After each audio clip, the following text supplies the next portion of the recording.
వారానికి నువ్వు వచ్చేటప్పుడు నీ దగ్గర ఉన్న తులమో పళ్ళమో ఎంతో కొంత ఆ చిల్లర అందులో వేస్తా, అది వేరు.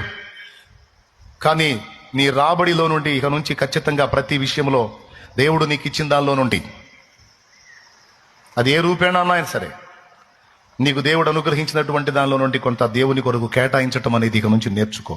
ముఖ్యంగా 10వ భాగమును నువ్వు కేటాయించటం నేర్చుకో. అది ఇంకా పాత నిబంధన. క్రొత్త నిబంధన అయితే ఒకడు వర్ధిలిన కొలది దేవుని పనికి తోడ్పడమన్నాడు.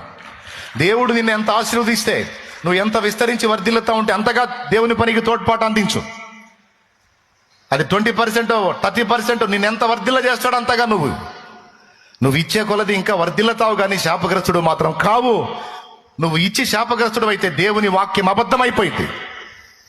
నువ్వు ఇచ్చి దీవించబడితే దేవుని వాక్యం నెరవేరిద్ది. కానీ దేవుడు తన మాటల్ని నెరవేర్చకుండా ఉంటాడా? అబద్ధికుడా?